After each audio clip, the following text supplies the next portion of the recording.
Voilà, donc, la question, c'est de savoir comment est-ce qu'on fait le Shabbat qui est avant Pessah pour jeter le Hametz. Donc, si jamais quelqu'un il a du Hametz, il a voulu garder du Hametz pour Shabbat matin et pour vendredi soir. Donc, en fait, le plus simple, c'est de jeter dans les toilettes. C'est le plus simple. C'est ce que tout le monde fait. Maintenant, le truc, c'est de voilà, et on peut faire le bitoul après, quoi. Le bitoul, c'est pas la peine de le faire dans les toilettes, quoi. Mais, mais, mais, mais, mais ce que je veux dire, à part ça, c'est si quelqu'un, en fait, à mon avis, si jamais quelqu'un, en fait, il veut être cacher les Pessah depuis avant Pessah, avant Shabbat, et il veut faire motzi sur la Matzah Shira vendredi soir et Shabbat midi, il peut faire, tu vois, parce qu'en fait, l'idée, c'est comme dit dans Soudash Lishit, tout le monde est d'accord, même je pense ça, je suis presque sûr, quand même Rabbi Yosef, il dit de faire motzi sur la Matzah Shira, Soudash Lishit. L'idée, c'est pourquoi? C'est parce qu'en fait, tout ça, c'est lié sur un truc, c'est que même si tu dis que la matzah shira, c'est du gâteau, en fait, donc, quand on est kové à Seouda, ça veut dire quand on fixe là, c'est un repas dessus, alors on fait motzi, et voilà. Et donc, ça devient comme du pain. Et, l'idée, c'est qu'il y a beaucoup de poskim qui pensent qu'en fait, que tous les repas de Shabbat, ça s'appelle directement kové à Seouda. Et c'est par exemple le prix Khadash, c'est pas le seul, et beaucoup, beaucoup, beaucoup, quoi. Je parle des poskim d'avant, quoi. Et en fait, l'idée, donc c'est pour ça que le minag d'Israël, avant les dernières générations, dire avant les dernières années où je ne sais pas qu'est-ce qui s'est passé, qu'il y a un vent de folie qui a pris tout le monde, c'est que ça veut dire que le minag d'Israël, c'était à chaque fois de prendre de la challah pendant tous les Shabbats et de faire motzi dessus, même s'il y avait du sucre dans la challah, même s'il y avait du raisin dans la challah, même s'il y avait tout ce qu'on voulait dans la challah. Personne disait à ces méthodes, on ne peut pas faire motzi dessus. Jamais de la vie, ça veut dire c'était tout le monde, je veux dire. Et jusqu'à ce que c'est devenu un truc de débile, je ne sais pas exactement d'où c'est sorti. Moi, je n'ai pas envie de dire, à mon avis, je sais d'où c'est sorti, mais je ne vais pas dire les noms. Mais tu vois, que tu vois qu'ils ont dit, oui, oui, tu vois, il faut manger, faut manger du pain. S'il y a du sucre dans la challah, c'est pas caché, c'est pas du pain, c'est maisonnote et blablabla. On peut pas faire motzi dessus, etc. Et c'est devenu après le gros truc de faire motzi que sur du pain avec. Il y a un échographe, ok, bon, ça s'est arrêté. Que sur du pain qui a été fait avec de l'eau. Et j'ai encore l'écho. Là, là, là, là. Moi. Je pense que je vais mettre les gens en mute. Ce sera pas toi. Je te mets en mute. Nous clous le bec. Tu nous cloues le bec. Le mec. Je crois que j'ai mis en mute le rave. Ça, c'est embêtant par contre. Ça, oui, franchement, faudrait choisir. T'es victime. Est-ce que tu peux, Rava Vigesse, si on t'entend plus, peut-être que tu peux remettre le mute, le son? Voilà, tu remis là? Oui. Et j'ai plus d'écho. Voilà. Donc voilà, donc l'idée c'est qu'en fait normalement, comme je dis, c'est que la majorité des poskim ils disent qu'en fait que ça veut dire donc quand c'est marqué, ce qui est clair dans la lacha, c'est si que jamais quelqu'un il est kové à Seouda, ça veut dire il fixe un repas sur des maisonnotes, il peut faire motzi dessus. Ça, c'est marqué explicitement. Maintenant, c'est quoi la définition de fixer un repas? Ça, c'est très, très aléatoire. C'est très bizarre. Jusqu'à maintenant, il n'y a aucun rap finalement qui a vraiment un sac assez clair dessus. Il y a plein de pensées. Whatever, pas le moment d'entrer dedans. Mais l'idée, c'est qu'en fait, il y a beaucoup de poskim qui disent que le Shabbat en lui-même, c'est kové à Seouda. Ça veut dire que comme les Seouda de Shabbat, c'est une obligation de les faire, et donc, en fait, ou en tout cas, une mitzvah de les faire. Donc, en tous les cas, donc le fait même que c'est une mitzvah de le faire, donc c'est Kové Seouda. Donc, c'est pour ça que le minag Israël, c'était de faire motzi sur des chalotes, que normalement, c'est maisonnotes. Ça veut dire qu'il y avait plein de sucre, et il y avait des fruits dedans, tout ce que tu veux, parce qu'en fait, comme c'était la Seouda de Shabbat, et que la Seouda de Shabbat en soi, c'est comme c'est une mitzvah, c'est Kovea, donc en fait, ça devenait que tu étais Kovea Seouda dessus, et donc tu pouvais être yotzé, en fait, de faire motzi et Birkat Amazon, et tu yotzé des Seoudot en mangeant, en fait, du patabab et kislin. Donc en fait, c'est même ça. Alors, ce qui est évident, c'est que dans Seouda Shlichit, comme vraiment, tu n'as pas le choix.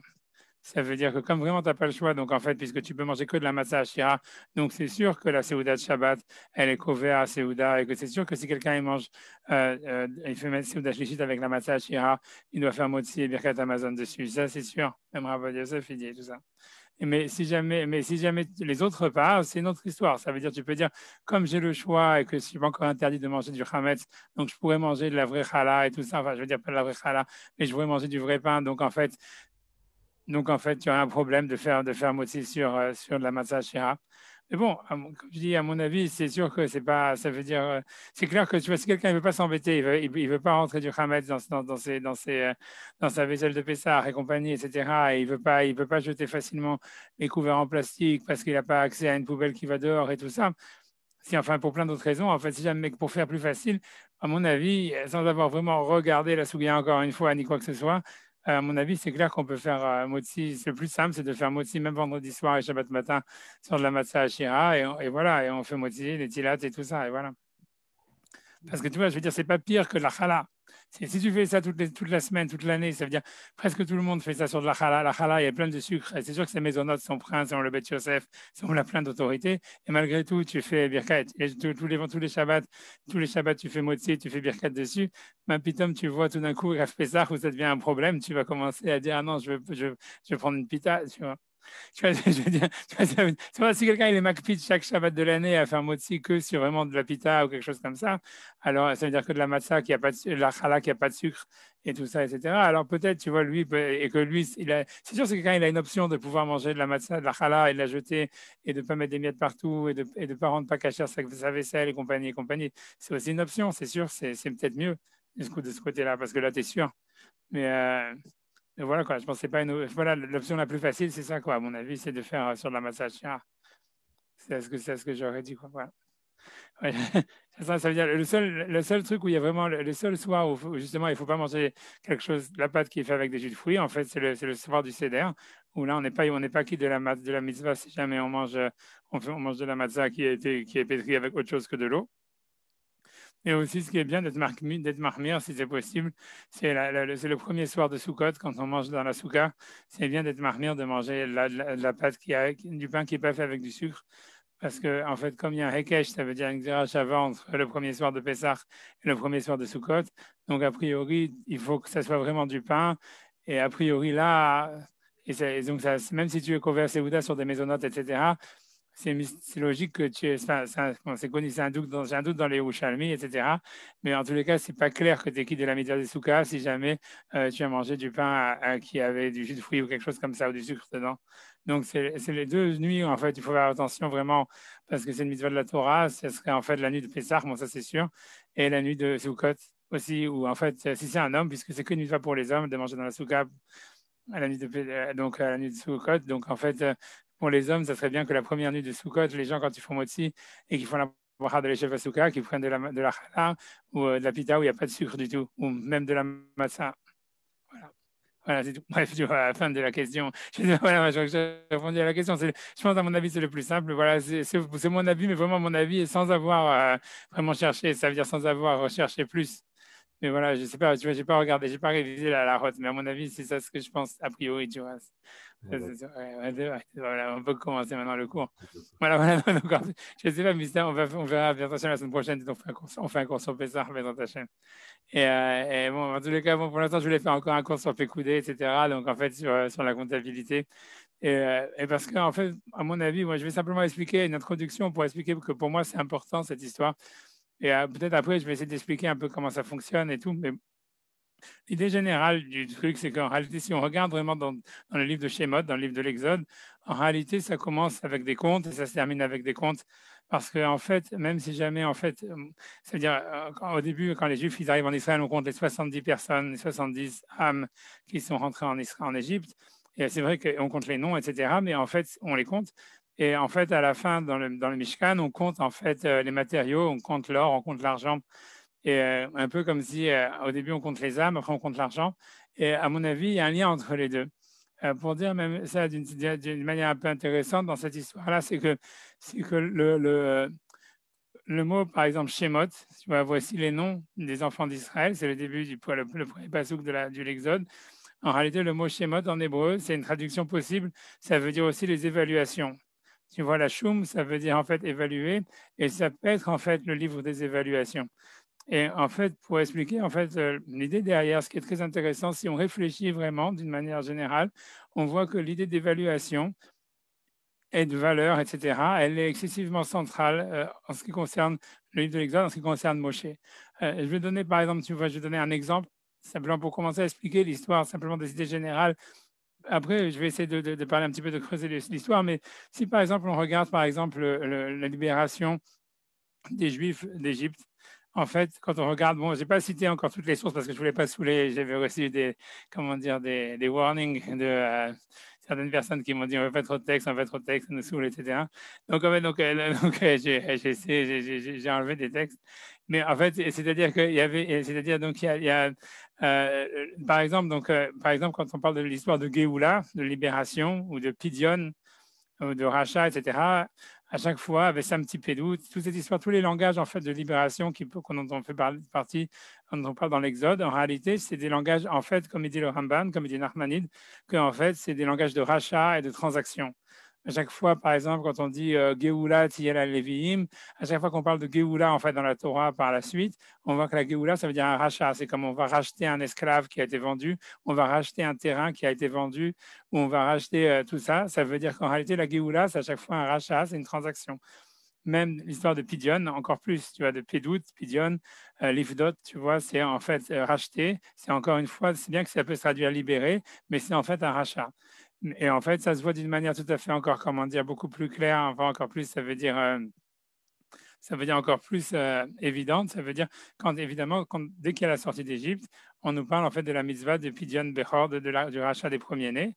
Et c'est une des premières choses qu'ils font, tu vois, c'est le rachat des premiers-nés, tout ça, ça veut dire donc en fait, c'est de racheter quelque chose à chaque fois. Et c'est une mitzvah très bizarre. Qu'est-ce que ça veut dire en fait? Parce que j'ai frappé les premiers-nés en Égypte, donc en fait, vous allez devoir racheter vos premiers-nés, etc. Il y a le rachat avec le Lévi'im. Donc en fait, il y a à chaque fois l'idée du rachat, même de la libération, elle est liée en fait avec cette histoire voilà, d'évaluation, de rachat, de transaction. Et c'est très étrange d'expliquer en fait pourquoi, qu'est-ce que ça veut dire, qu'est-ce qui se cache derrière tout ça, pourquoi c'est comme ça.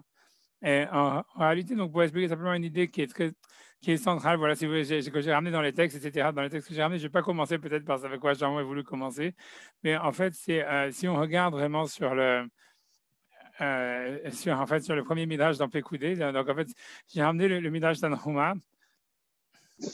Mais en fait, même, je vais ramener, en fait, le plus important, peut-être, c'est le midrash, c'est de prendre le midrash Rabbah que j'ai ramené 21.8, que ça serait à la fin de la première page, à mon avis. Et bon, et voilà, j'ai traduit comme j'ai pu. Hein, c'est tout en bas de la première page. Si vous voulez, il y a le midrash Rabbah. Et en fait, où la Gemara, elle parle, en fait, le midrash, par contre, il parle, en fait, sur l'ouverture de la mer Rouge.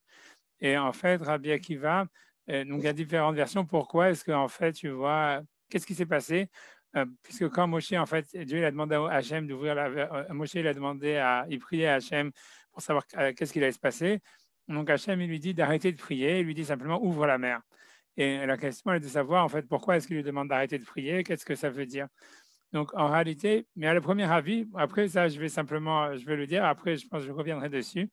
Mais il y a Rabbi Akiva, il dit Omer Biskut Yaakov, Anikore Elahem et Hayam, Shineemar, Ufaratsta Yama Vakedma.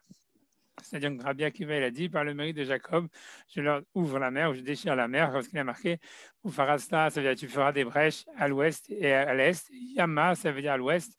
Donc, ça veut dire que par le mérite de Jacob, il y a une possibilité d'ouvrir la mer. Et ensuite, il y a Rabbi Shimon Omer, donc Rabbi Shimon Bar Yochai, qui est toujours après Rabbi Akiva, qui est un élève de Rabbi Akiva. Omer, donc il dit autre chose, et c'est ça le principal, c'est ce que je voulais commencer avec. C'est Gvar Ichtavti Alacha, j'ai déjà écrit sur toi, Bechol Betin et Manu, c'est-à-dire dans toute ma maison, il est cru.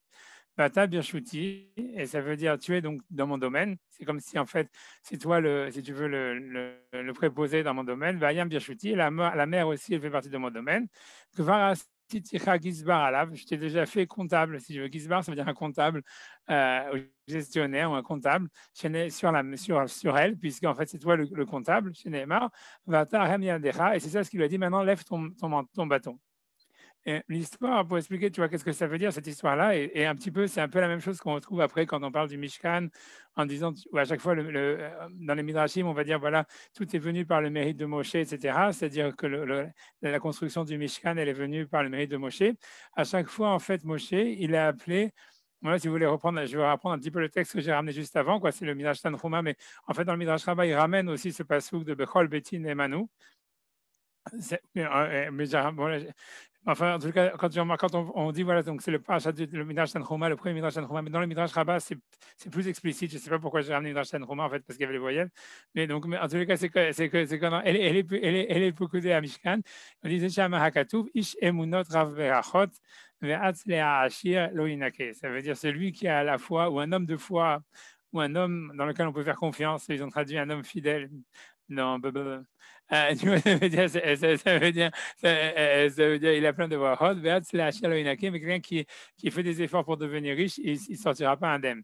On s'en fout de la deuxième partie qui parle de Korach, mais le principal, c'est pour nous, en tous les cas, Veish Emunot, Rav Berachot, Zemoshe.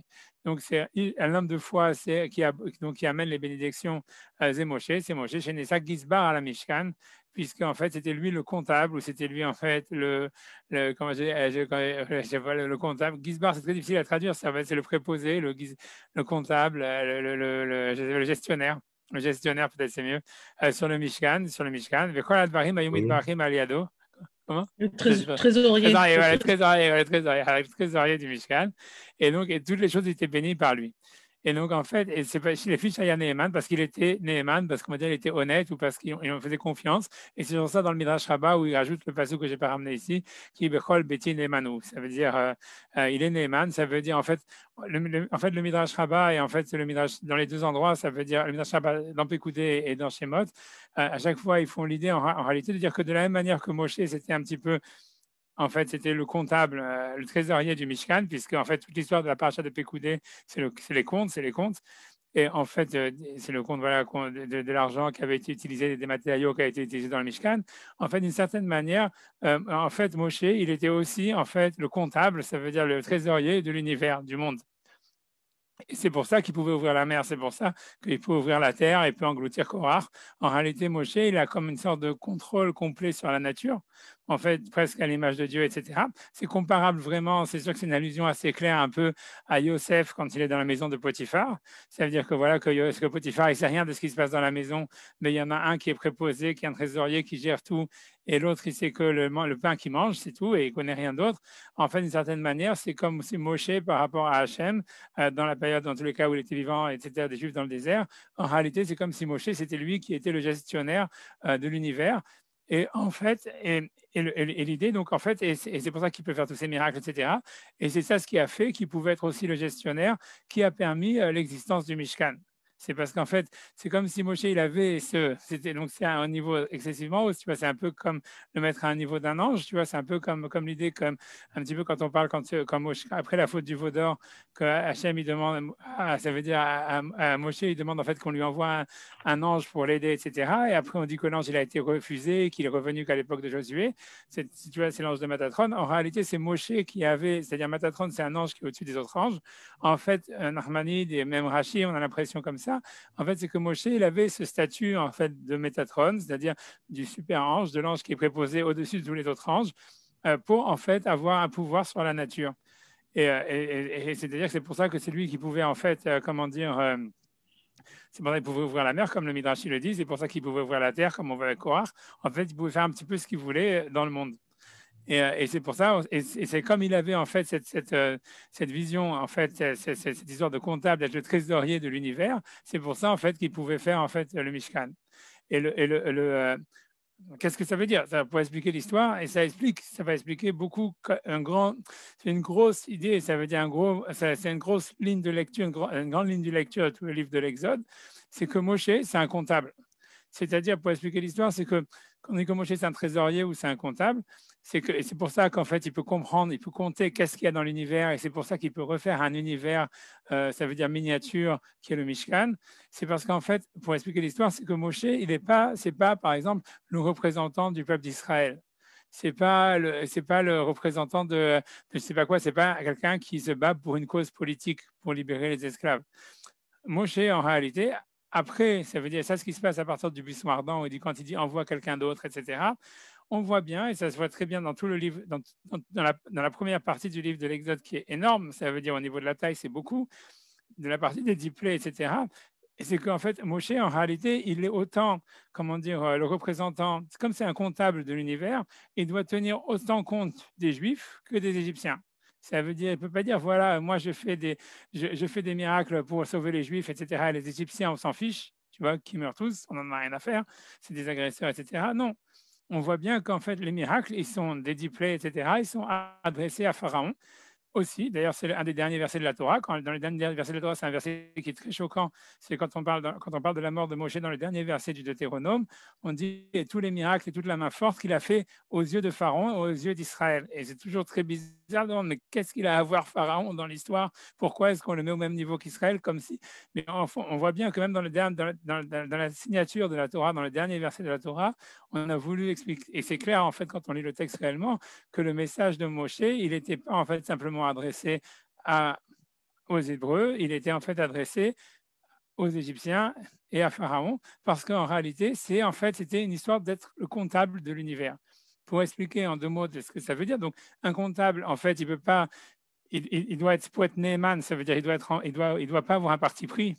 En fait, de la manière, c'est comme s'il faisait de l'audit, ça veut dire il ne doit pas avoir un parti pris de savoir de quel côté, en fait, il doit, en fait, il doit faire de la comptabilité, quoi. Il doit voir qu'est-ce qui se passe exactement et il compte les points et il essaye d'organiser le monde par rapport à un système de valeurs, etc.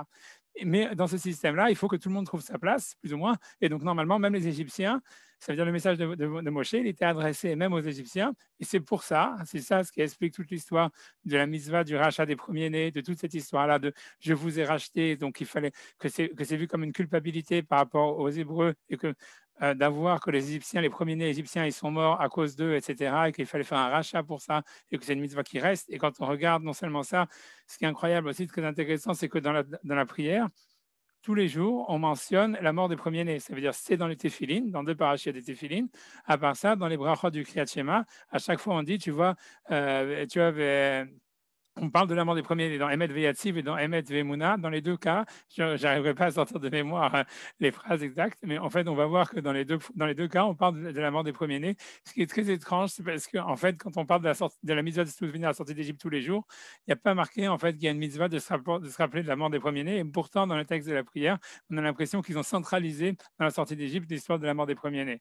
Mais bon, ça, c'est une parenthèse. Mais derrière tout ça, ce qui se passe, puisqu'on voit bien qu'en fait, c'est un rachat qui se passe, puisqu'en fait, c'est comme si Pharaon, Moshe, d'ailleurs, dans un des messages de Dieu qui est envoyé par Moshe à Pharaon, il dit en fait, maintenant, Israël, c'est mon premier-né, comme envoie mon premier-né, sinon je tue ton premier-né.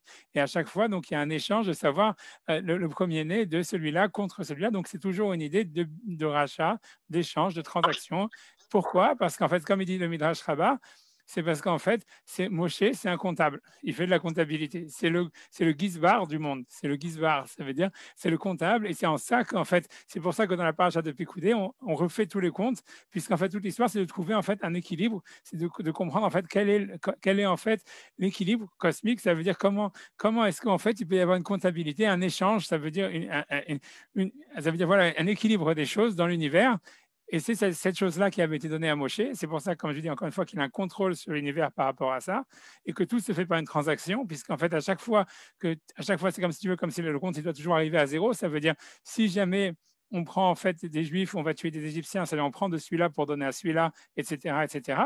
On va enlever les premiers-nés juifs pour donner le pouvoir aux Lévim. Il va falloir refaire une transaction. À chaque fois, c'est des transactions, des échanges, parce qu'en fait, on fait de la comptabilité et à la fin, quand on prend de quelqu'un, on donne à quelqu'un d'autre, on prend de quelqu'un, on donne à quelqu'un d'autre, et à chaque fois, tout se fait en échange, et c'est pour ça que Moshe s'est appelé en fait le trésorier de l'univers. Et c'est-à-dire, c'est comme ça que Rabbi Shimon, il appelle en tous les cas, et c'est lié en fait avec cette histoire en fait de Yosef, qui était le trésorier en fait de Pharaon, dans le sens où tout le pouvoir en fait, il est comment dire, il est entre les mains de Moshe par rapport à ça. Pour donner un autre exemple, tu vois, un autre exemple simple, c'est que quand par exemple, encore une fois, une source que j'ai pas ramenée, etc., mais quand on dit, par exemple, que la manne, elle tombait par le mérite de Moshe. Ça veut dire, on dit, voilà, le puits, il était par le mérite de Myriam, les colonnes de nuée, c'était par le mérite de Aaron, mais la manne, elle tombait par le mérite de Moshe. Or, quand on regarde, en fait, qu'est-ce qui était spécial dans la manne, c'est qu'en fait, on nous dit que voilà, dans la manne, chacun, en fait, il ramassait. Et on nous dit le premier jour, il y en avait qui voulaient ramasser beaucoup, beaucoup, beaucoup. Il y en avait qui étaient paresseux, qui ramassaient très peu. Et à la fin, on nous dit, ils ont regardé chacun dans leur panier et tout le monde avait la même quantité. Tout le monde avait le même homer, qui était la quantité normale qu'on avait besoin pour manger pendant une journée. On avait exactement la quantité de nourriture qui était nécessaire. pas plus, pas moins. Et la manne, on ne pouvait pas en garder du jour au lendemain. Donc, ça veut dire qu'on avait exactement la chose qu'on avait besoin, pas plus et pas moins. Et ça, c'est en fait c'est l'attribut de Moshe, c'est-à-dire que Moshe, en fait, c'est quelqu'un qui doit à chaque fois, comme en fait, si tu vas prendre plus de quelqu'un, etc., donc tu vas prendre à quelqu'un d'autre, etc. Donc, si tu veux, en fait, ce qu'il devait faire Moshe, ça explique, c'est pour ça que en fait, c'est sa nature, en fait, c'est de faire comme une sorte de comptabilité de l'univers. Et c'était ça sa manière, c'est grâce à ça en fait qu'il avait en fait un pouvoir sur le monde. L'idée de tout ça par derrière, c'est d'expliquer en fait que celui le premier à qui Dieu en fait il avait donné la possibilité d'être le comptable de l'univers, en fait c'était Pharaon, puisque quand en fait il y avait la famine partout dans le monde, alors que Pharaon il avait des réserves de blé pour tout le monde, etc. Il fallait le redistribuer et compagnie. Donc en faisant de l'Égypte sous le domaine de Pharaon la première puissance du monde, celle qui en fait qui va distribuer la nourriture, celle qui en fait qui avait le contrôle. En fait, c'était Pharaon qui avait cette responsabilité à la base d'être le comptable de l'univers, mais comme en fait il a failli dans sa mission en rendant les Égyptiens, les Juifs esclaves, etc., et en refusant de les libérer, etc. Donc en fait, c'est pour ça que on a dû trouver un nouveau comptable, et ce nouveau comptable, en fait, c'était Moshe. Mais c'est ça ce qui explique, en fait, c'est une clé de lecture. C'est pour ça qu'en fait, comme j'ai le livre de Shemot, ça peut vouloir dire le livre des évaluations, puisqu'en fait, Moshe, en fait, ce qu'il fait, c'est qu'il évalue. Il évalue, est-ce qu'on va prendre les Égyptiens, est-ce qu'on va prendre les Juifs, qui c'est qui va mourir parmi les Égyptiens, est-ce que oui, qu'est-ce que non, etc. Mais c'est qui, est-ce qu'on prend les Lévi'im, est-ce qu'on prend les Bechorim, est-ce qu'on fait ça, est-ce qu'on va faire un temple, combien est-ce qu'on met dans le temple, combien est-ce que les gens ils vont manger, et tout, et en fait, ça veut dire évaluer vraiment à chaque fois dans le détail. Et c'est cette capacité que Moshe il avait en fait d'évaluer dans le détail, de ne pas faire justement d'avoir ça veut dire la mesure exacte de tout ce qu'il fallait dans l'univers, qu'il avait une conscience de ça.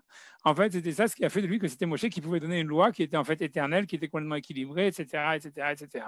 Et ça, donc ça, c'est l'attribut de Moshe. C'est pour ça en fait que la paracha de Pécoudé qui parle en fait du conte, elle n'est pas à prendre à la légère, comme un truc, ça veut dire comme quelque chose qui serait en fait anecdotique dans le livre de l'Exode, quelque chose en fait qui aurait rien à voir avec le livre en lui-même, alors qu'au contraire, ça veut dire c'est en fait le peut-être, en tout cas, c'est peut-être le principal du livre. Comme on sait qu'en général, quand quelqu'un a fini un livre, en général, c'est la conclusion. Donc, ça veut dire, donc en fait, si jamais le livre il se termine avec les contes du Mishkan et qui fait 2 parachiotes sur ça, en fait, c'est sûrement pas anecdotique et c'est parce que, en fait, c'est peut-être la conclusion du livre puisque ça explique en fait tout le livre, ce à quoi on voulait arriver, c'est-à-dire à comprendre comment est-ce qu'on peut évaluer les choses dans l'univers et quelle est cette évaluation, comment est-ce qu'elle fonctionne. Vous donner en tous les cas des trucs. Et c'est comme je vous ai dit, c'est intéressant qu'au début du livre de Shemot, on compte des âmes, tu vois, puisqu'on dit le verset, une expression très bizarre au début du livre de l'Exode qui dit Shivim Nefesh, 70 âmes. C'est-à-dire, normalement, on aurait de dire 70 personnes, Shivim Ish, Shivim Bnei Adam, ou un truc comme ça. Shivim Nefesh, c'est quelque chose de très, très spirituel, ça veut dire c'est 70 âmes. Et alors que, en fait, quand on finit le livre de l'Exode, on compte de l'argent, on compte de l'or, on compte des matériaux, et on est vraiment au contraire en train de compter quelque chose qui est complètement matériel. Et comme si, en fait, la valeur des choses, elle était en fait liée à cette relation qu'il pouvait y avoir entre le matériel et le spirituel, et que c'était ça, en fait, qu'il fallait trouver, etc., pour trouver la mesure de l'évaluation des choses. Voilà. Donc ça, je peux finir encore, si vous voulez, je peux finir encore mon introduction, mais n'ayez pas peur. C'est-à-dire que avant de commencer les textes, mais c'est-à-dire que à mon avis, c'est-à-dire, ça veut dire, j'ai pas encore de preuves extraordinaires dessus, etc. Mais à mon avis, toute cette histoire-là, ça veut dire, on va voir un texte de la Gemara qui fait un peu allusion à ça, etc. C'est clair que de ce côté-là, ça veut dire ce côté-là de Moshe comme étant en fait le Matatron, si on veut, ça veut dire l'ange au-dessus des anges qui est capable en fait de gérer, d'être le trésorier en fait de toutes les énergies de l'univers, etc. Et de donner la mesure de toutes choses à chacun, etc. À chaque moment, etc. Pas plus, pas moins et compagnie. Et à travers ça, avoir un contrôle sur le monde et en même temps un contrôle, ça veut dire sur la loi, puisqu'il a le sens de l'équilibre, d'une justice, d'un équilibre cosmique. En réalité, ça s'oppose complètement par exemple, comme la Gemara va le faire, à la personnalité du roi David, qui était complètement le contraire. Ou c'est David, puisque pour expliquer encore l'histoire, pour expliquer ça en 2 mots, après ça, j'arrêterai peut-être sur ce niveau-là, mais c'est en fait, Moshe, quand on regarde l'histoire, il n'arrête pas de compter les Juifs. Et il compte tout. Il compte l'argent, il compte les Juifs. Les Juifs, ils sont comptés quand ils sortent d'Égypte, ils sont comptés quand ils font le Mishkan, ils sont comptés après la faute du veau d'or, ils sont comptés tout le temps, 4 fois ou 5 fois. Alors c'est vrai qu'à chaque fois, il les compte avec un shekel pour pas qu'il y ait le Haïnara et compagnie, etc. David Améler, le roi David, à la fin de sa vie, il va compter les Juifs et ça va donner une épidémie, Chas v'Shalom, terrible. Et ça va être considéré comme la plus grande faute qu'il a fait dans sa vie et qu'il n'aurait jamais dû compter les Juifs. Puisque, en fait, si on regarde l'histoire, c'est que David Améler, le roi David, il est complètement à l'opposé de ça, puisque, en fait, pour David, il n'y a aucune idée de chercher un équilibre ou quelque chose comme ça. C'est vraiment lui, on va dire, quelqu'un qui est plus dans l'histoire de dire il est plus en train de, on va dire, il est plus dans le fait de sentir, on va dire ses intuitions, ses sentiments, des nécessités, on va dire des nécessités qu'il ressent profondément d'un point de vue spirituel, etc. Il prend le parti du peuple d'Israël, c'est-à-dire c'est un guerrier qui va faire des massacres parmi les autres nations, etc. Sans aucun, sentiment, sans aucun remords, rien du tout. Et c'est pour ça d'ailleurs, voilà, etc. Mais donc il suit, au contraire, ça veut dire, contrairement à Moshe, en fait, qui cherche un équilibre, qui cherche toujours à dire si on fait ça, il faut payer ça, etc., etc., de remettre une sorte de comptabilité où on arrive à une balance sheet, ça veut dire à une, je sais pas comment ça dit en français, c'est un tableau des comptes où en fait on revient à zéro. En tous les cas, à l'équilibrer. En tous les cas, David, il ne cherche pas du tout l'équilibre. Il est dans le contraire, il suffit de lire les psaumes, etc., et de voir sa vie, c'est le contraire en fait de l'équilibre, c'est la passion, etc., etc. Et c'est pour ça qu'à chaque fois, pour lui, le fait de compter, c'est vu comme quelque chose de négatif, qu'il doit éviter au maximum. Et pour expliquer en fait l'idée derrière, si on peut comprendre ça, et c'est un petit peu à mon avis, parce qu'on a déjà cité un petit peu le Midrash qui citait Rabbi Akiva, qui disait qu'en fait que la mer elle avait été ouverte par le mérite de Jacob, et qu'en fait, si on lit, puisque on sait, comme Rabbi Shimon Bar Yochai lui-même, il a dit dans la Gemara, dans Eruvin, qu'à chaque fois qu'il est cité après Rabbi Akiva, c'est qu'il vient expliquer Rabbi Akiva. Donc, en fait, dans l'idée, c'est que l'idée, c'est qu'en fait, cet attribut-là de vente, de calcul, etc., c'est un attribut qui vient de Jacob. Et Jacob, puisqu'on voit, par exemple, quand il vend le droit d'aînesse, etc., il est toujours aussi dans la transaction, dans l'échange, même avec la vanne, etc., voilà, il est dans la transaction et dans l'échange, si on veut, et dans l'équilibre, pour chercher un équilibre. Alors que c'est clair que David, il est toujours comparé par contre à Esav, puisque voilà, il est roux comme Esav, comme on voit toujours, il a toujours 400 soldats avec lui comme Esav, et on voit bien qu'en fait, dans toute la Bible, David, c'est Esav, c'est un Esav au niveau c'est un Esav positif.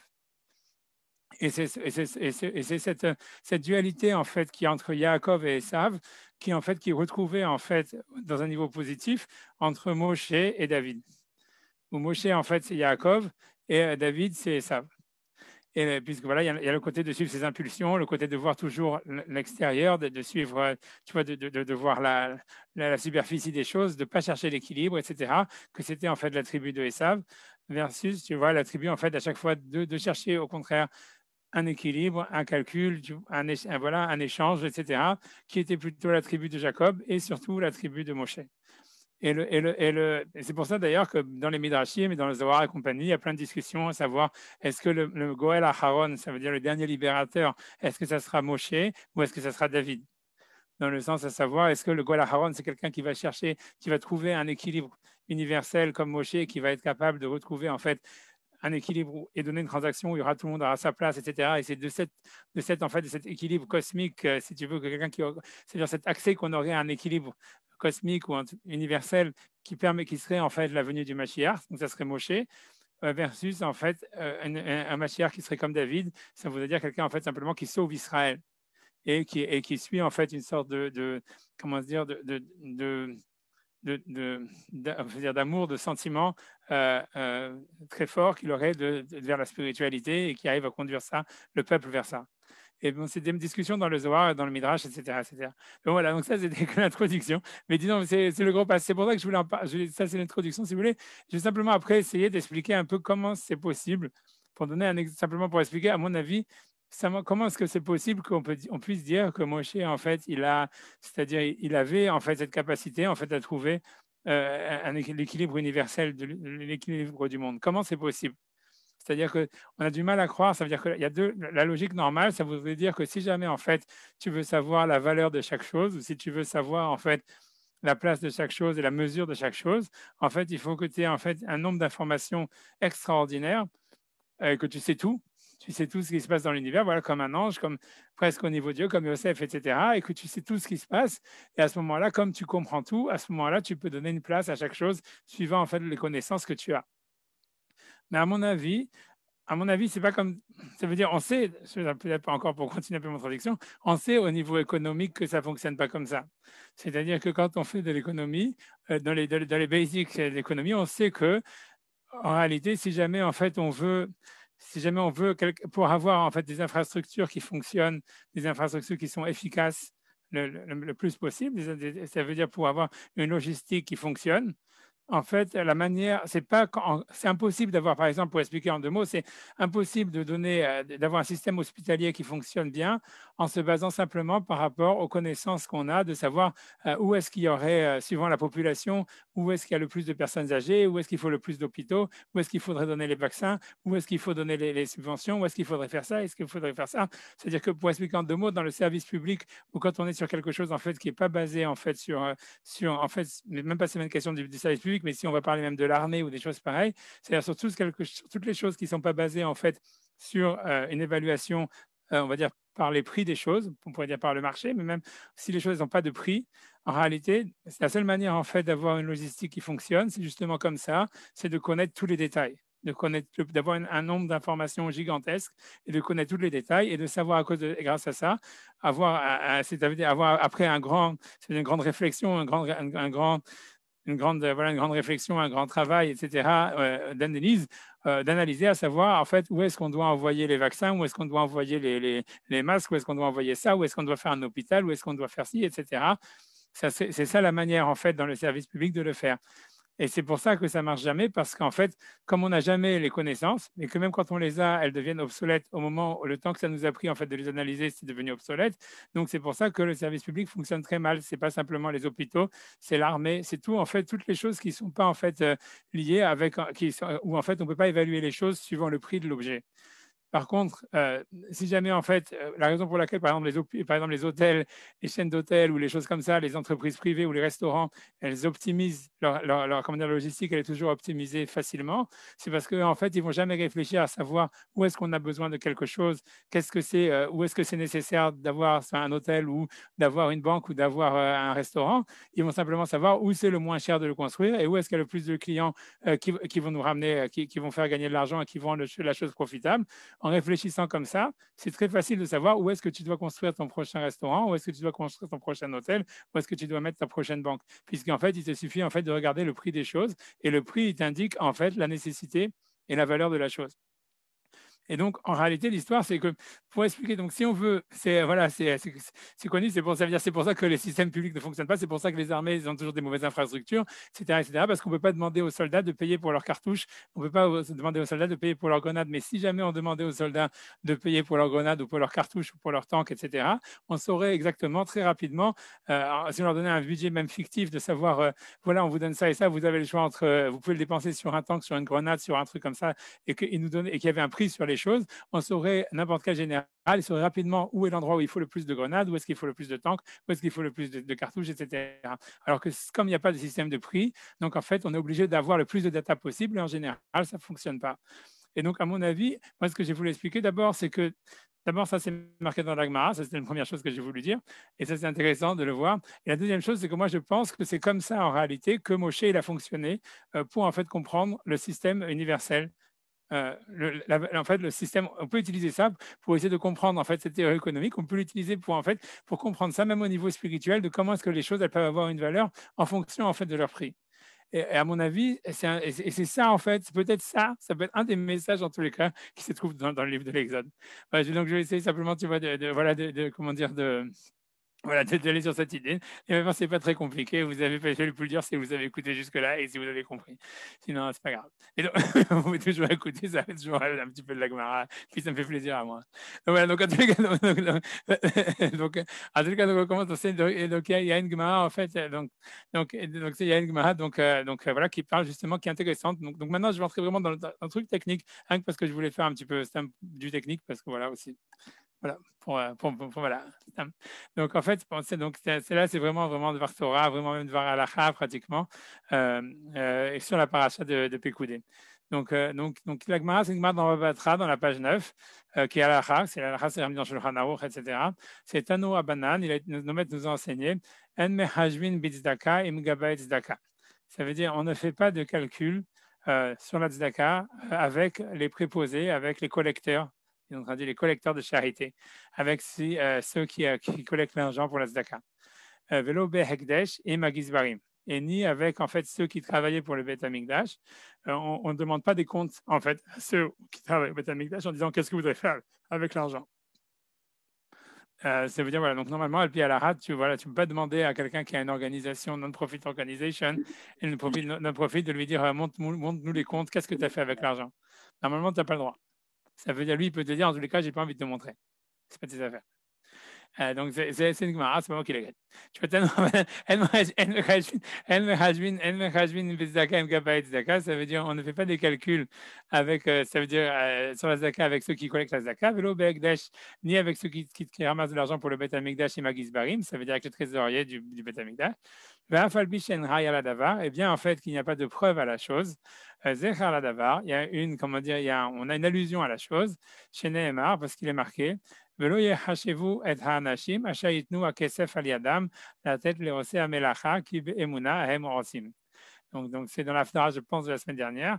C'est-à-dire que donc, en fait, c'est Passouk qui parle en fait de la restauration du temple qui avait été faite à l'époque du roi Yehoash, un des derniers rois d'Israël, qui avait restauré le temple et qui avait ramassé de l'argent pour ça. Et donc là-bas, dans le verset, il y a marqué Velo yachashivu et anashim asharetnu akesef al-yadam. On ne faisait pas des calculs avec l'argent, avec ceux qui recevaient l'argent pour s'occuper du Beth Amikdash et pour gérer l'argent, le trésor.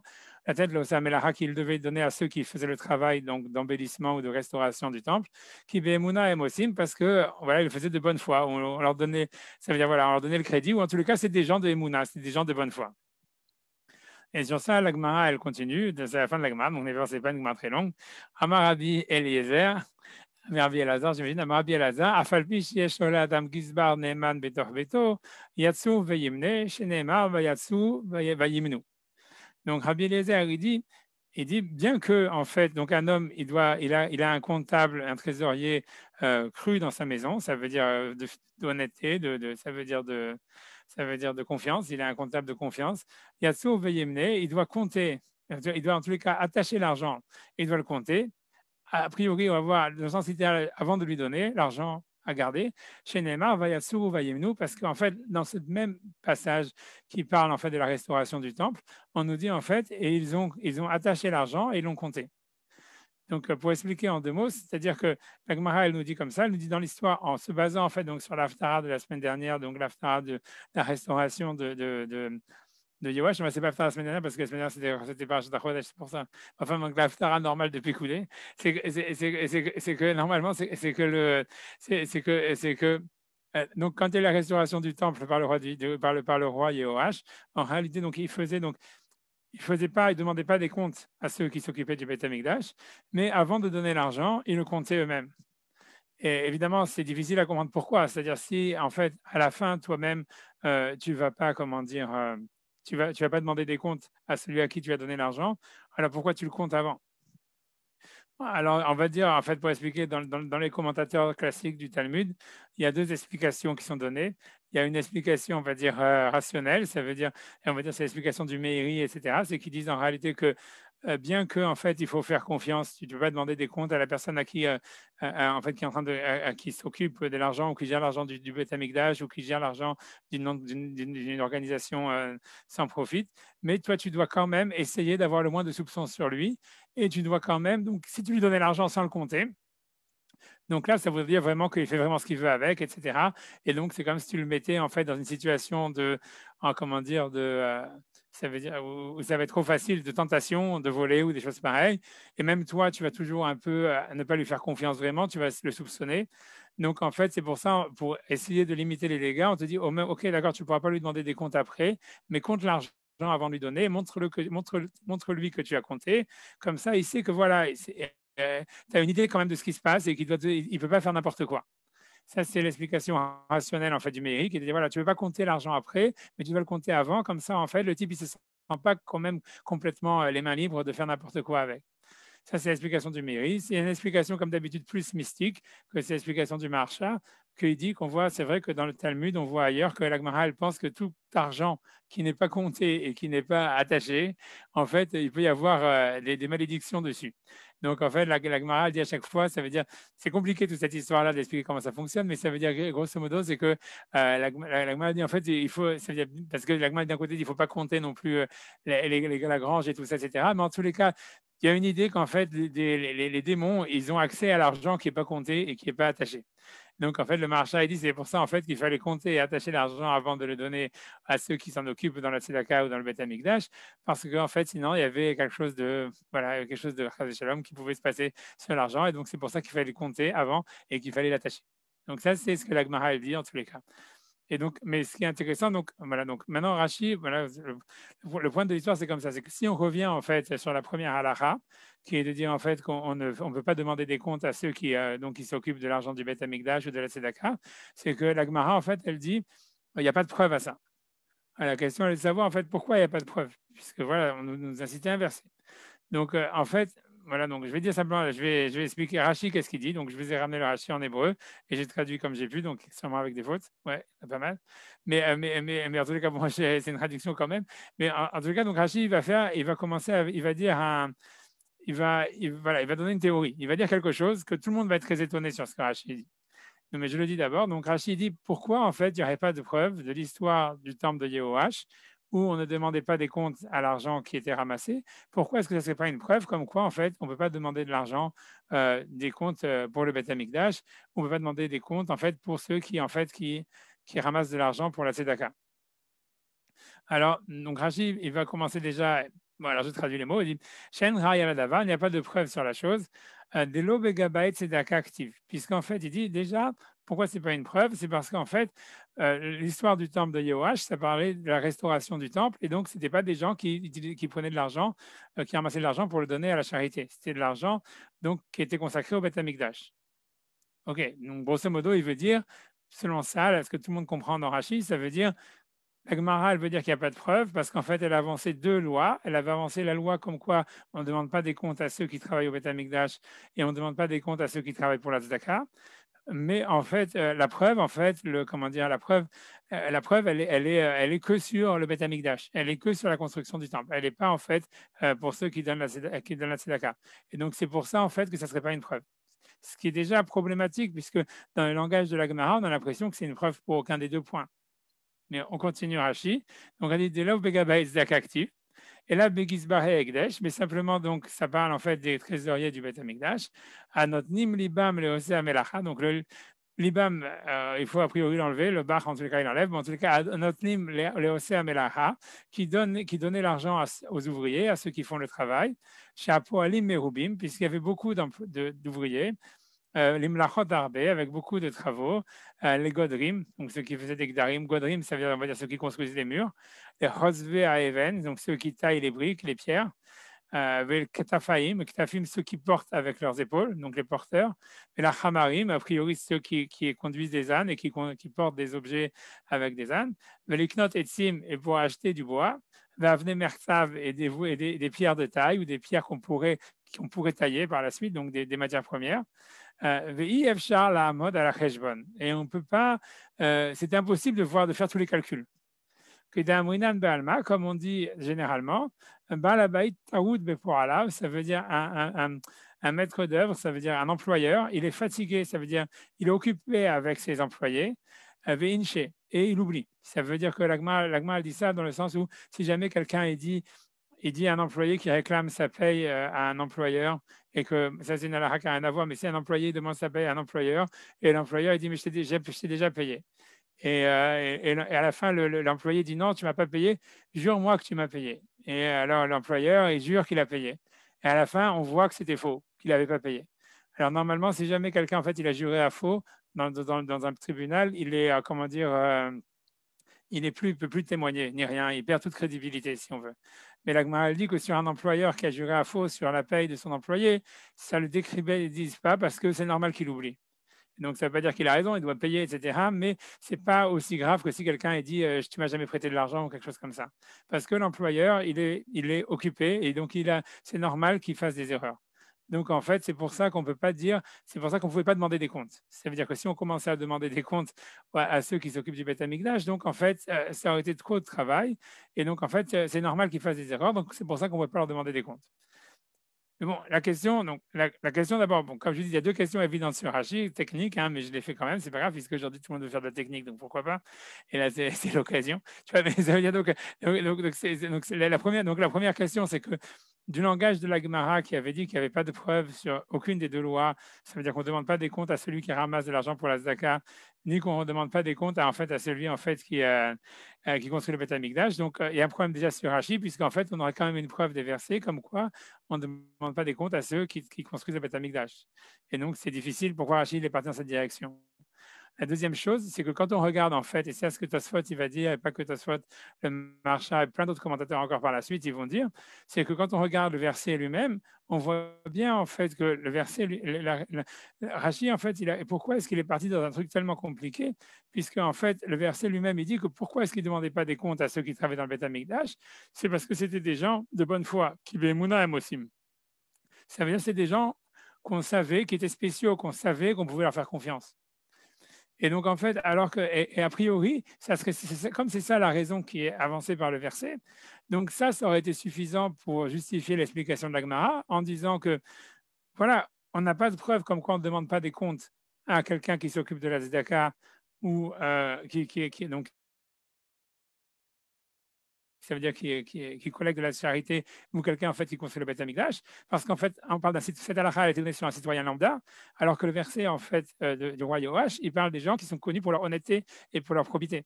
Et ça aurait été suffisant pour dire pourquoi il n'y a pas de preuve. Et ça aurait expliqué le langage de la Gemara qui dit qu'il n'y avait pas de preuve ni pour le fait de collecter la charité, ni pour la construction du Beth Amikdash. Et donc Rashi, en allant dans cette histoire-là de dire ouais c'est compliqué, ils vont oublier, etc., il s'est mis dans deux problèmes. Il y a deux problèmes évidents. Le premier, c'est pourquoi est-ce qu'il n'a pas expliqué ce que le verset dit? Puisque le verset n'a pas dit ah comme ils sont très occupés, ils ne pouvaient pas calculer. Le verset dit clairement pourquoi on ne leur demandait pas des comptes? C'est parce que c'était des gens honnêtes. Tu vois, selon Rachid, c'est pas ça la raison pour laquelle on demandait des comptes. On ne demandait pas des comptes, c'est parce qu'en fait, ils ne pouvaient pas donner les comptes parce que c'était trop compliqué. Donc Rachid, déjà, il explique la Gemara en allant contre le sens du verset, ce qui est très bizarre. Et en plus de ça, si en faisant ça, disons, il avait gagné quelque chose dans l'explication de la Gemara en disant comme ça, j'explique mieux la Gemara, ça aurait pu se comprendre encore. Mais non seulement ça, c'est en expliquant le verset contre ce qu'il dit, au lieu de gagner dans l'explication littérale de la Gemara qui dit qu'il n'y avait pas de preuve ni sur la construction du Beth Amikdash, ni sur la collection de l'argent, il a en fait rendu la lecture de la Gemara plus compliquée, plus faible. Et donc, c'est un double problème qu'il y a sur Rashi. Et ce que je voulais expliquer, moi, en fait, tu vois, pour expliquer ma réponse, tout ça c'était pour donner ma réponse, c'est qu'en fait, c'est que l'idée, c'est de dire qu'en fait, justement, selon ce qu'on a expliqué avant dans la théorie économique, ça voulait dire ça. Ça veut dire que du fait que, en réalité, ceux qui donnaient les matières premières ou ceux qui travaillaient, etc., ils le faisaient Emouna, ça veut dire qu'ils le faisaient eux-mêmes sans demander de prix. Ça veut dire tout le monde, en fait, si tu veux, faisait un travail pour le Beth Amikdash. Ça veut dire, même si ce n'était pas du bénévolat, mais en tous les cas, c'était d'une manière, en fait, sans demander le prix du marché. Donc, c'était pour ça, en fait, que c'était au niveau, en fait, des Gizbarim, ça veut dire au niveau des trésoriers, des organisateurs, qui, eux, ils auraient dû essayer de maximiser au niveau de l'infrastructure et de la logistique pour qu'en fait, d'optimiser, en fait, et les dons et l'argent, etc., donc pour que ça fonctionne de la meilleure manière possible.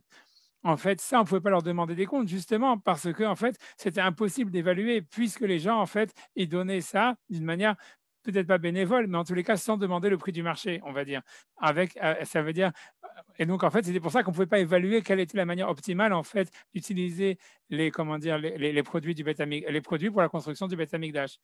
Et selon ça, en fait, ça expliquerait pourquoi. Parce qu'en fait, donc Rachid, donc en fait, si on explique comme ça, on comprend en fait que le fait que le verset dise qu'il Emouna et Mosim, ça veut dire qu'il travaillait avec Emouna, ça veut dire, on va dire, avec on va dire, je ne sais pas comment dire, de bonne foi ou de bénévolement, ou c'est pas vraiment de bénévolement, mais en disant, voilà, on va dire un bénévolement, un bénévolat non gratuit, on va dire, etc.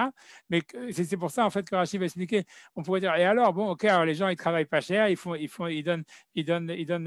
travaux moins chers pour le Beth Amikdash, ils font les matières premières moins chères, etc., etc. Ils font du bénévolat. Et alors, pourquoi est-ce qu'on ne peut pas demander des comptes?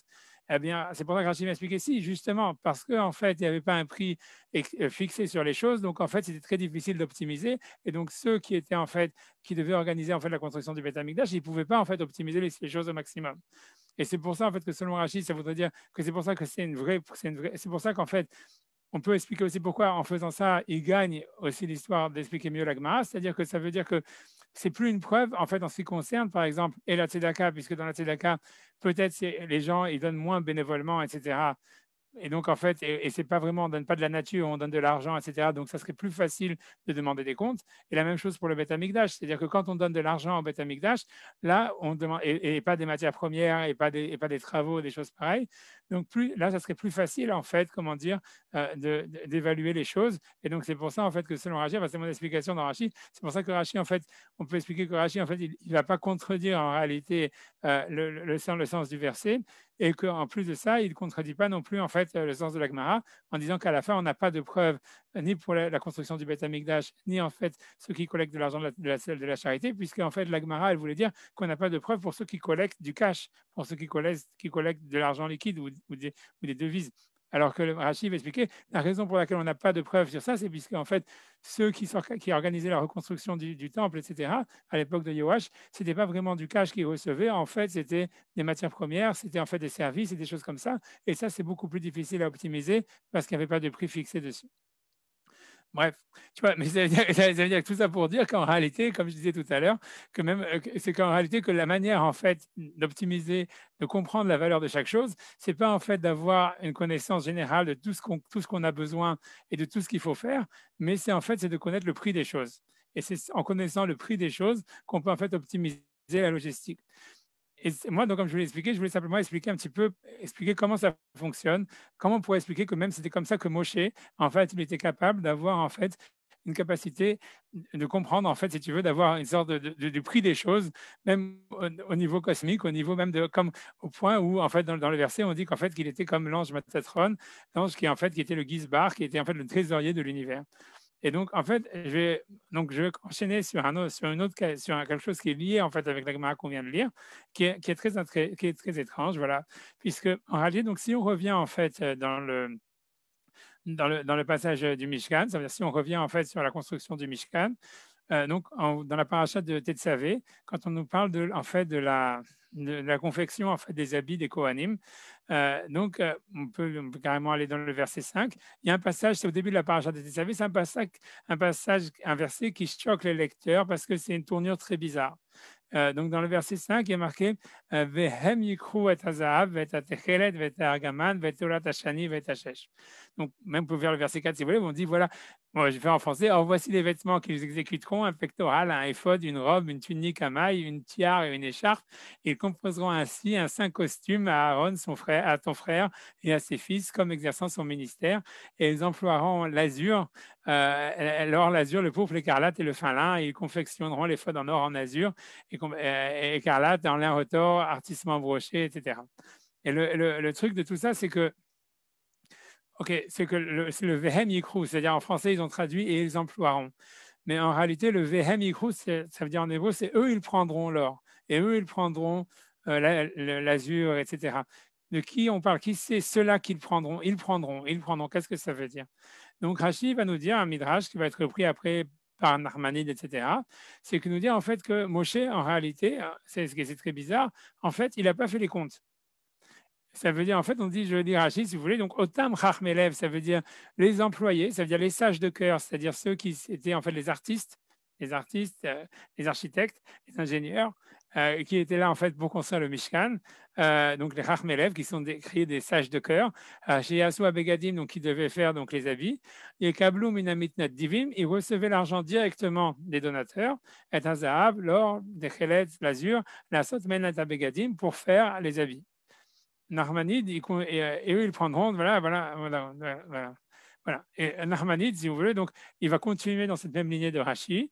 Je vais le faire dans les mots. Donc, Nachmanide, c'est un commentateur postérieur à Rashi, mais qui dit la même chose en allant plus loin. Ça veut dire, en élaborant l'idée, il dit Ulchen Amar vehem yikhu et atechelet et atezahav.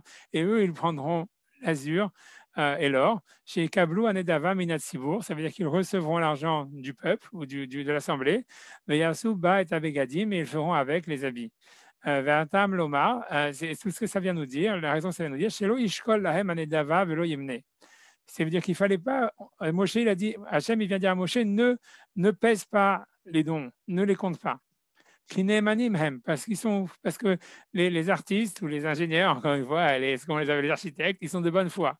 Kenyan Sheneemar, comme il est dit, Velo yechashvu et anashim ashaitnu et akesef al yadam natet leose amelacha ki bemuna emosim. Donc le même verset qu'on avait vu tout à l'heure. Et on ne faisait pas des calculs avec les gens qui faisaient le travail, qui donnaient l'argent pour leur donner l'argent, pour distribuer l'argent, pour qu'ils le fassent à ceux qui étaient employés, qui bemuna emosim, parce qu'en réalité ils le faisaient avec foi, de bonne foi, ou bref. Et donc, ce qu'on a dit au niveau des habits, c'était le cas de tout le service du Mishkan, que Moshe n'a pas fait de compte. C'est uniquement le premier jour des dons que Moshe, en fait, comme le public, il ne savait pas où adresser l'argent ou les matériaux, etc. Donc, ils sont tous arrivés devant Moshe, donc ils l'ont déposé devant Moshe. Donc, les artistes et les architectes et les artisans, ils sont venus en fait le prendre devant Moshe. Le Gam Ushelo Becheshbon, et lui, il n'a fait aucun calcul là-dedans. La Krou Akol Milefanav, ils ont tout pris devant lui. Ou Vishar Hayamim, et les autres jours, après le premier jour, où chacun savait qui était en fait le tailleur qui allait dessiner la robe du Kohen Gadol, qui était en fait, je sais pas quoi, l'artiste qui allait faire les dessins sur les tentures, etc. On savait qui avait besoin de la peinture, qui avait besoin de tout ça. Donc, on savait chez qui s'adresser, quoi. On savait qui c'était Picasso, qui c'était Dior, qui c'était, je sais pas. Donc, donc, on allait directement chez eux, leur donner les pinceaux ou les pigments pour qu'ils fassent leur travail. Et Moshe n'était pas dans l'histoire. Les morts, Marbim Lehavi. Et c'est pour ça, comme Nachmani il voit, en fait, que dans le verset, on voit bien qu'à la fin, c'est pas Moshe qui dit arrêtez d'apporter des dons, c'est les artistes qui disent on a assez de pigments, on a assez de pinceaux, on a assez de teinture, on a assez d'or, on a assez de tout ce qu'on veut. Voilà, mais c'est eux qui ont averti Moshe. Donc ça montre bien que Moshe, en fait, tenait pas les comptes du tout dans l'histoire. Puisque en fait les dons ils allaient directement chez eux. Pas que Moshe lui il prenne les dons et qu'ensuite il les pèse et qu'il les donne aux artistes. Mais eux par contre, donc tous les comptes qu'on a dans les dernières parachiotes, d'où ça vient, puisqu'on dit voilà les comptes du Mishkan. Donc qui a fait les comptes? Alors on dit, c'est eux, c'est les artistes. Après qu'ils avaient tout reçu, c'est eux qui ont calculé à Kolmanou, Véchaklou. C'est eux, c'est chaque artiste, en fait, il a dit, voilà, moi j'ai utilisé tant et tant de pigments, tant et tant de, je sais pas quoi, de cordes, de fils d'or, de machin pour faire mon tableau, pour faire ma tenture. Moi, les Moshe, ils ont dit, voilà, tant et tant était l'or qu'on a reçu, tant et tant ça, etc. Mais c'est pas Moshe qui a fait les calculs.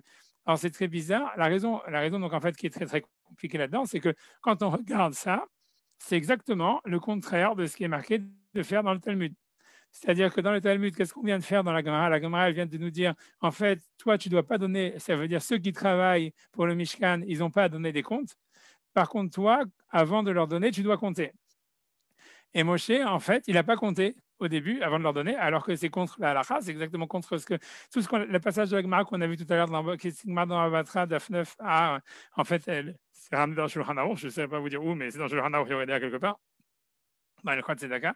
Et donc, c'est la halakha. Et donc, en fait, ce qui est très intéressant, c'est que, en fait, dans le Mishkan, ça s'est passé complètement contre la halakha, et c'est difficile à comprendre. Bref, on pourrait élaborer la question, mais comme je sais que vous êtes déjà à bout, donc je vais m'arrêter bientôt, n'ayez pas peur. Donc, et la question est de savoir, en fait, donc, pourquoi, en fait, qu'est-ce que ça veut dire? Pourquoi est-ce qu'en fait, Moshe ne l'aurait pas compté? Et pourquoi est-ce qu'en fait, le truc, et pourquoi, en fait, c'est ensuite, Moshe, après, il nous fait des comptes comme si tout avait été exact, alors que c'est même pas lui qui a fait les comptes, qui sont venus après coup par les artistes qui, eux, normalement, n'auraient pas dû faire les comptes.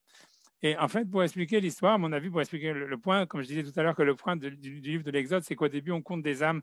On dit Shivim, Kol Hanefesh, Haoleh, le Bet Yaakov, Shivim Nafesh, c'est-à-dire qu'on compte les âmes et qu'à la fin du livre, on compte l'argent, on compte en fait des matériaux. C'est pour expliquer l'histoire comme ça, c'est que en fait, quelle était en fait la mesure du Mishkan? En fait, combien d'or il fallait pour le Mishkan, pour le tabernacle? Combien il fallait de pigments, combien de couleurs, combien de machins, etc.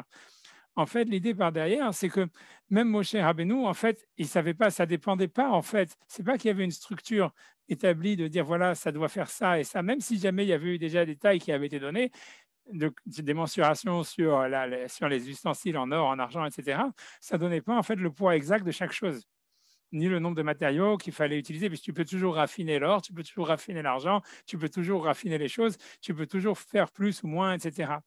Mais en réalité, ce qui allait donner un sens au Mishkan, c'était en fait le fait que les Juifs, ils allaient faire un effort et que pour eux, ça a eu un sens de construire ce temple. Et donc, la valeur, en fait, ce qui a donné la valeur, en fait, à l'argent, ça veut dire à l'or et tout ça, etc., et qui a fait que c'était suffisant, c'était pas, en fait, qu'il y avait un poids d'or qui avait été déjà prédestiné en disant, puisqu'on voit bien que Moshe, il demande pas un poids, le Rambam dit qu'il savait même pas quel était le poids qu'il y avait, il faisait aucun compte, et alors qu'on nous dit, voilà, c'est lui le trésorier, c'est lui le comptable, il laisse tout, il regarde rien. C'est le contraire d'un comptable. Mais le truc, c'est que c'est justement ça, c'est que le compte, il venait en fait, comme je vous dis, c'est le prix de la chose qui fait la valeur de la chose. C'est-à-dire qui fait en fait et qui optimise la chose. Ça veut dire que le Mishkan, il était fini. Ça veut dire qu'il y avait assez d'or, il y avait assez d'argent, il y avait assez de matériel quand ça avait eu un sens pour les Juifs de construire ce temple. Ça veut dire pour eux, donner ça, ça avait un sens. Ça veut dire par rapport, c'était un sacrifice, on va dire, c'était un effort. C'était quelque chose que pour eux, en fait, ça représentait le fait qu'ils avaient fait un effort, quelque chose qui, en fait, était suffisant pour dire, voilà, maintenant, on veut, on va dire, aller contre le veau d'or, ou on veut, en fait, recréer un temple, une maison pour Dieu, etc. Et pour nous, ça a un sens. Ça veut dire, ce qu'on a donné, ça a un sens. C'est ça ce qui a fait que c'était ça la mesure qu'il fallait. C'est pas qu'il y avait, en fait, une mesure préalable qui était là et qu'en fait, par rapport à la mesure, on a la mesure, maintenant voilà, on sait qu'on s'arrête ici. C'est le contraire. C'est en fait, c'est quand ça a eu un sens pour les Juifs de dire que maintenant on a fait un effort suffisant et on sent qu'on s'est rapproché d'Hachem en donnant ça, que c'était suffisant. Et c'est ça ce que Moshe, c'est pour ça que Moshe c'est le comptable, dans le sens où c'est pour ça qu'au début on compte les âmes, après on compte l'argent, parce qu'en fait c'était les âmes qui donnaient la valeur à l'argent, et pas le contraire. Et l'idée par derrière, c'était la même chose quand on regarde dans l'histoire de la tractation, par exemple, avec Pharaon, c'est-à-dire que qui allait être le premier-né d'Hachem? Au début, c'était Pharaon, le comptable de l'univers. C'est à lui que Hachem, il avait donné tout le blé, il lui avait donné tout le pouvoir, il lui avait donné la plus grande puissance du monde avec une capacité, en fait, à sauver toute la région, peut-être tout le monde, etc., etc. Mais au lieu les Juifs y compris, il n'aurait pas dû asservir les Juifs, il n'y a rien du tout, etc. Mais en réalité, comme en fait, donc c'est une tractation. Comme pour les Juifs, Moshe, il a vu que pour les Juifs, ils avaient des valeurs morales, ils allaient faire mieux que Pharaon quand ils allaient être libérés, même s'ils n'allaient pas être parfaits. Donc c'est pour ça que c'est devenait eux qui devenaient les premiers-nés. Mais ce qui a fait en fait que les Juifs ils ont eu le mérite d'être libérés, c'est parce qu'en fait, c'était pas que les Juifs ils avaient un mérite, et ça on le retrouve après dans le Deutéronome plein de fois, on dit c'est pas par tes mérites que tu vas avoir la terre d'Israël, mais c'est pas parce que les Goïms ils sont encore pires que toi. Et dans le sens où en fait, parce que c'est à chaque fois une tractation, ça veut dire, c'est pas qu'en fait il y a un peuple élu à la base, c'est les Juifs parce que c'est les enfants d'Abraham, Isaac et Jacob, peut-être, etc. Mais le plus important c'est que c'est les Égyptiens. Et pour ça que Hachem, il donne, de la manière qu'on peut dire que Dieu, il a d'abord donné la Torah aux autres nations qui l'ont refusé, il a donné d'abord le pouvoir en fait à Pharaon, il donne le pouvoir à Hitler, il donne le pouvoir à plein de personnes, en leur disant bon voilà, peut-être c'est toi qui veux prendre le job, alors prends-le, tu vois.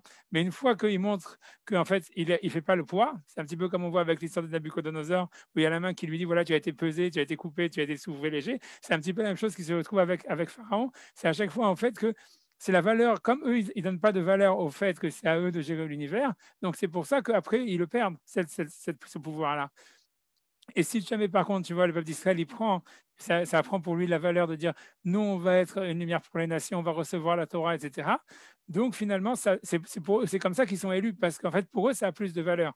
En fait, c'est pas quelque chose, en fait, que Moshe est en train de distribuer des prix à des gens à qui c'était écrit qu'ils devaient le recevoir. En fait, Moshe, il est simplement en train d'évaluer et de voir que celui qui va le faire le plus d'efforts pour celui pour lequel ça a le plus de valeur, c'est ça ce qu'il va recevoir. C'est pour ça qu'à chaque fois, les premiers-nés ont leur enlève le service, on le donne aux Lévites, après ça, etc. Donc, à chaque fois, il y a un système de rachat, de revente, etc. Parce qu'en fait, c'est la valeur que toi-même, tu as donnée, en fait, cette évaluation, comme je dis, le livre de Shemot, ça veut dire le livre des évaluations, ça veut dire c'est la valeur que toi, tu as donnée à la chose qui va faire que ça va devenir prépondérant pour toi, parce que ça a plus de sens au niveau de l'univers que ce soit toi qui le reçoive que quelqu'un d'autre. Et c'est ça toute l'histoire du Pidion, tu vois, du rachat, de la mort de premier-né, etc., que c'était en fait un échange. Parce qu'en fait, tu as montré par rapport à Pharaon que toi, c'était plus important pour toi, ça avait plus de sens pour toi ça avait plus de sens pour toi comment dire, que le fait de gérer, d'avoir un guide, d'être un guide ou de gérer l'univers que Pharaon. Donc, c'est pour ça que tu le reçois. Et c'est pour ça que quand les Juifs ne peuvent pas mériter, etc., Moshe ne peut plus leur donner les bénédictions, etc. Donc, ça, c'est ça ce que je voulais dire. Mais bon, maintenant, je vais essayer de réexpliquer un petit peu sur l'histoire que j'ai dit que c'est en opposition avec David, que le roi David, au contraire, lui peut jamais calculer. Donc, Moshe passe sa journée à calculer, à faire des comptes après coup. Tu vois combien de Juifs sont sortis d'Égypte, combien de Juifs ont construit le Mishkan, combien de Juifs ont fondé dans le veau d'or, combien de Juifs sont morts dans telle et telle chose. Il fait que des comptes, que des comptes, que des comptes. Et alors que David, il compte jamais. Et quand en fait il compte une fois dans sa vie, ça veut dire à la fin, eh ben, c'est une catastrophe et ça entraîne une épidémie, etc., qui ravage, c'est la fin de son royaume, etc. Et bon, à la fin, ça s'arrête à Jérusalem, puisque Hachem, et d'ailleurs, c'est un passouk, c'est le verset qu'on cite dans la Haggadah, où il y avait l'ange qui avait la main sur Jérusalem, Hachem lui dit non, arrête, tu vois. Et l'idée, c'est qu'en fait, David, c'est pas du tout le mec qui est en train de tenir compte de toutes les forces qu'il y a dans l'univers, de faire un compte par rapport à qui va recevoir par rapport à l'autre, etc., etc. Mais c'est plutôt quelqu'un en fait qui suit, en fait, qui est complètement on va dire dans le subjectif, si on veut, mais et dans l'histoire de la passion, de la nécessité. Que pour lui, en fait, c'est comme quelque chose en fait qui a comme un voilà, comme il y a une nécessité en lui de se rapprocher d'Hachem, etc. Et c'est ça, en fait, qui le guide pour libérer les Juifs, etc. Et, évidemment, tout ça, en fait, comme je dis, c'est lié avec Yaakov, avec Esav, c'est lié avec des attributs dans la Kabbalah où on parle de Dieu qui est Elohim, ça veut dire celui qui gère toutes les énergies de l'univers. Donc, c'est un pluriel qui doit gérer toutes les énergies qu'il y a dans l'univers, versus le tétragramme de Yudke Vavke, où c'est Hachem, en fait, qui est une personne qui, en fait, qui épanche en fait de l'énergie pour que l'univers puisse exister, donc qui est complètement dans le positif et qui n'est pas dans l'équilibre par rapport à des énergies, etc., etc. Mais je ne sais pas, je voulais dire quelque chose maintenant. Ce que je voulais simplement dire une dernière chose. Je voulais simplement dire qu'à mon avis, parce que pour moi, l'idée, en fait, je vais dire simplement cette dernière idée, que, en fait, à mon avis, toute cette histoire donc, de Moshe dans le désert, etc., de l'exode, de toute cette histoire en fait, de la transaction, de l'évaluation et compagnie, en fait, ça s'oppose vraiment à la passion. Et comme même l'idée même, tu vois, d'être dans le désert, voilà, avec les colonnes de nuée, quand on voit les Juifs donc, dans le désert, on n'a pas l'impression qu'ils sont pleins de passion. Ça veut dire, ils n'ont pas vraiment, à chaque fois, même quand on leur dit, voilà, va en Israël, non, ils veulent rester parce qu'ils veulent le confort. Ils sont toujours, en fait, ils veulent, c'est en fait, pour eux, c'est simplement, tout ce qu'ils demandent, c'est à pouvoir rester sur leur canapé, regarder Netflix ou des choses pareilles, quoi. Ils veulent le confinement, quoi. Et c'est ça l'idée. Et à mon avis, dans cette histoire-là, je pense que, et c'est lié avec cette histoire, ça veut dire, avec la chose qu'en fait qu'on retrouve que tu vois qu'on va dire qui peut-être, et ça ce qu'on dit que c'est ça ce qui manquait à Moshe en fait, puisqu'on dit que voilà que c'est pas lui qui amène le Mashiach et compagnie, c'est qu'en fait dans le fait même si on veut de se révolter par rapport à l'eau, puisqu'en fait bon à la fin le downfall, en fait, ça veut dire la fin de Moshe, c'est quand en fait il frappe le rocher, etc. Mais en fait, l'idée, c'est évidemment la faute, elle est venue du fait que les Juifs, ils ont demandé l'eau, et qu'ils l'ont demandé en colère, ils n'ont pas demandé en fait d'une manière bien, etc., et normale. Et ça prouve, ça veut dire quand quelqu'un il fait du drama et que tu vois en fait il fait de la comédie, quoi. C'est-à-dire quand les enfants d'Israël ils demandent l'eau, ils disent pas voilà on a soif. Si quelqu'un a vraiment soif, il est en train de mourir de soif. En fait, tu vois, il demande gentiment, et même avec en ayant pitié, donnez-moi de l'eau. Quand quelqu'un en fait il commence à dire ouais donnez-moi de l'eau, quand quelqu'un il fait le foutoir, quoi. Grosso modo, même si quand un enfant il fait ça, etc., même quand les adultes ils font ça, c'est parce qu'en fait, en général, ils n'ont pas vraiment soif et ils ressentent pas vraiment la nécessité de la chose. Sinon, tu demandes pas tu fais pas du drama, tu fais pas une pantomime.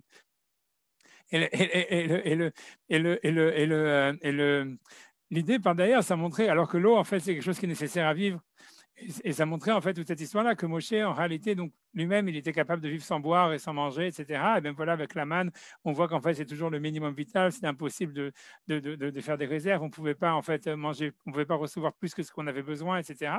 Il y avait toute cette histoire-là, en fait, et c'est ça ce qui explique en fait l'histoire, c'est que Moshe, en fait, on va dire, c'est comme s'il était hyper cérébral, si on veut, dans toute cette histoire-là, et que c'est toute sa manière en fait de conduire la chose, de faire des lois, etc. C'est quelque chose qui est complètement en fait, voilà, cérébral, où il manque en fait la passion, il manque en fait, voilà, donc en fait c'est un système parfait, c'est un système, c'est vrai que la Torah elle est éternelle, elle est parfaite, comme elle est même à l'image de l'univers, elle est en harmonie avec l'univers, comme le Mishkan, etc. C'est un système parfait, mais il manque la passion, et en fait c'est ça. Par contre, David, voilà, c'est pour ça que j'ai ramené dans le texte, j'ai ramené le psaume de David 63. Bon, je sais pas, je vais pas le faire quand même. Tu vois, je dis, c'est pas, je vous épargner ça. Mais où en fait, où David, en fait, il parle en fait de la soif qu'il a d'Hachem, etc., comme quelqu'un qui a soif d'eau, etc. Et qu'à mon avis, c'est ça ce qui manquait justement aux Juifs dans le désert, mais que d'une certaine manière, c'est un peu peut-être ça. C'est ça ce qui manquait à Moshe, mais c'est en tout cas ce qu'il n'a pas réussi en fait à faire communiquer avec les Juifs, comme on voit même dans le fait quand il dit envoie quelqu'un d'autre, etc., etc. Et que voilà, et donc, je ne sais pas comment conclure ça, peut-être, je ne sais pas, donc dans ce livre des évaluations, si on dit que Shemot, c'est le livre des évaluations et qui explique en fait comment, voilà, que c'est la valeur qu'on donne aux choses qui fait qu'elles ont une valeur. Alors voilà, je ne sais pas, peut-être, je ne sais pas. Bon, j'arrête comme ça, j'arrête ici j'arrête ici j'arrête ici le cours sans conclusion pour l'instant, voilà. Voilà, j'arrête. Razak, Razak. Voilà. Je ne sais pas si vous avez des questions.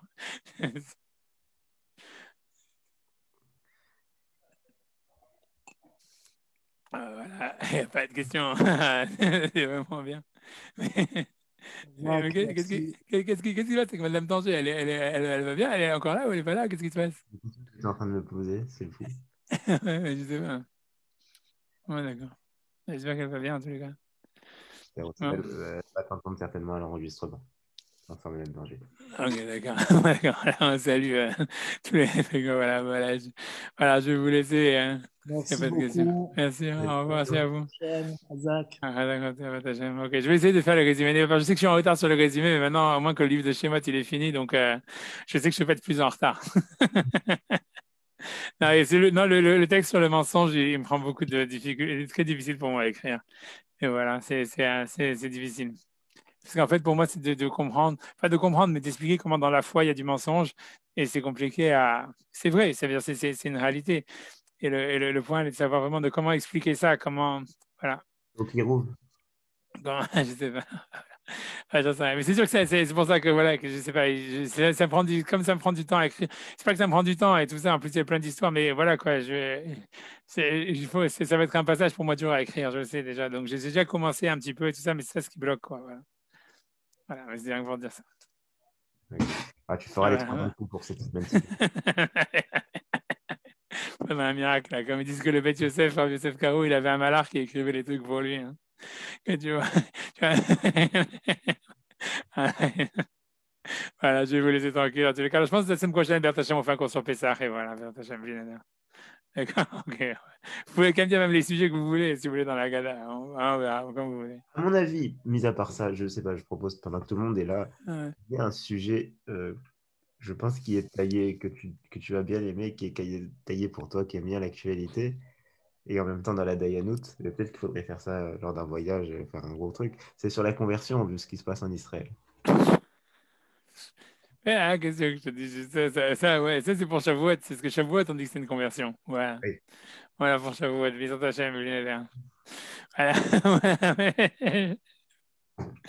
Voilà. Ok, vous faites ça, je pense pas que c'est accurate. Je sais pas qu'est-ce qu'on pourrait parler. C'est ça, Ah, si vous avez des sujets. juste comme ça, pas forcément pour Ouais. suivre le soir. Je sais pas comment. Ok, ma famille est là. Ok, voilà, en tout cas, voilà, je vous laisse tranquille et merci d'avoir écouté, enfin, pour ceux qui ont écouté. Et sinon, bonne sieste à tout le monde, bonne continuation. Non, on a forcément écouté. Voilà, je vous laisse dans tous les cas. Alors, Shabbat Shalom et à la prochaine, Vertachem. Merci, Écoute, Coltou. au revoir.